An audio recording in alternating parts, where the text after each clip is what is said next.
Philadelphia, Teddy, strikes for 13 runs. Put a real lineup out there, and you get some real results. Let's take a look at some hitting weather and the hot topics. How about the East Coast, Teddy? Getting that little, rise in humidity here. Taking a look in the Bronx and also in the city of Philadelphia. One game, 13-7. The other, 10-8. Hitting, it's alive, Teddy.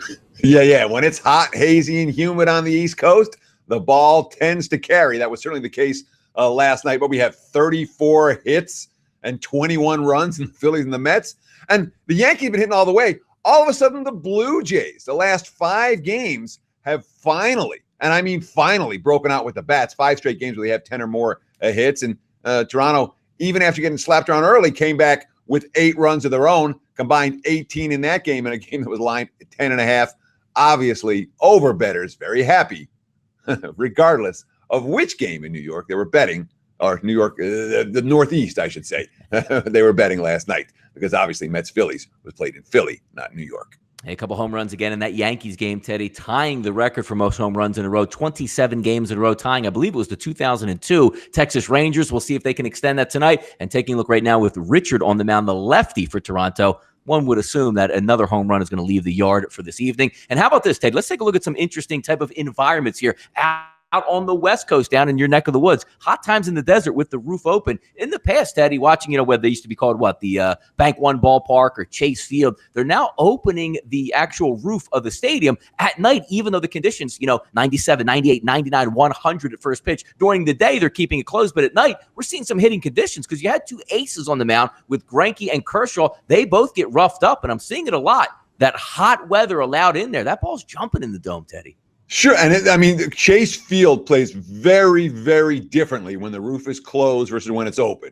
When it's open, not only are the conditions good, but the ball carries better. When it's closed, some of those long fly balls tend to become warning checkouts instead of dingers. So when you have a situation like this year where the D-backs are keeping the roof open, even on days where it's over 100, because the game's in the evening, beware. We saw Greinke and Kershaw get hit hard last night. I wouldn't be surprised to see more of that again today. We'll preview Dodgers and D-backs later on in the show.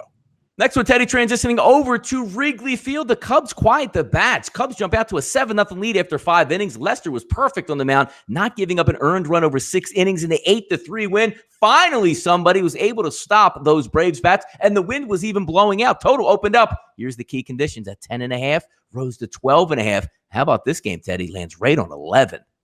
Yeah, and the 11, probably not a bad result for most bookmakers because open 10.5 was at 11 pretty early. So they ended up pushing a lot and then cashing a lot of the tickets that were written at 11.5 and 12 and 12.5 with the wind blowing out. Not a lot of offense early in that game, although the Cubs got going later. And it's worth noting, Craig Kimbrell, supposed to pitch in another game at AAA Iowa on Tuesday. He could be activated for the Cubs as their closer later this week. Interesting stuff here on the Times. And by the way, Teddy, we still think it's football season. Next week, we're going to be into July, setting you up for the end of August. Yes, college football. Let's take a look at another top 20 college football team preview today. It's going to be those Wisconsin Badgers. Yesterday, we took a look at the Auburn Tigers. They were 33-1 to win the NCAA title. If we take a look at Wisconsin today, Teddy, 66-1, and the Badgers team total is 8.5 minus 130, finishing 8-5 last year in 2018, 5-4 in Big Ten play. Head coach Paul Crisp comes into the season, his 5th year, with a 42-14 record. Out the door, Alex Hornibrook transfers out to Florida State. You have some younger kids that they're looking to develop at the quarterback position, but hey, when you can lean on a running game, Teddy, with those big uglies up front, and obviously Jonathan Taylor in the backfield, over 2,000 yards and 7.1 yards per carry. It's never a bad thing. They open up against USF to start the season, but week 3, Teddy, those Michigan Wolverines are looming.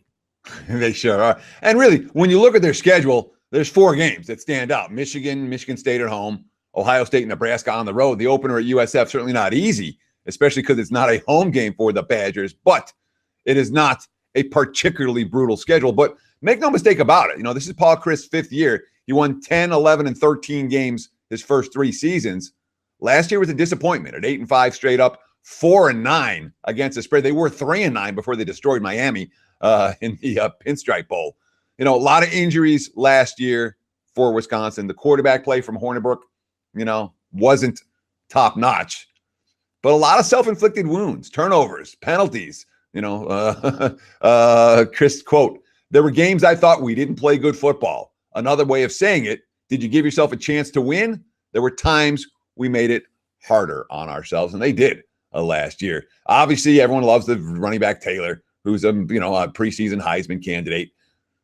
I'm not too worried about the quarterback position. Whether it's Jack Cohen or Graham Mertz, Wisconsin's not a team that's going to be chucking the football 50, 60 times a game. The thing that worries me most about the Badgers this year, having a complete makeover on that offensive line.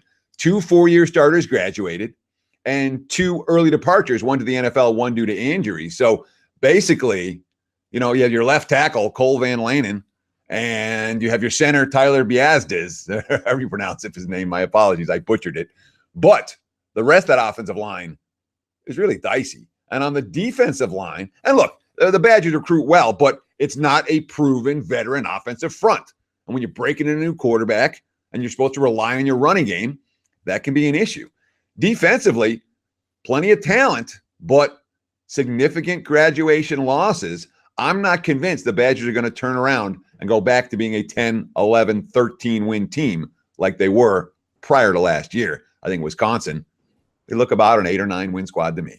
Yeah, it looks like they're about lined right there. They did shellac my Miami Hurricanes last year, ending in the bowl season. So we'll see what's on deck for those Wisconsin Badgers. We'll also get through another team tomorrow on That Betting Show, setting you up for college football in 2019.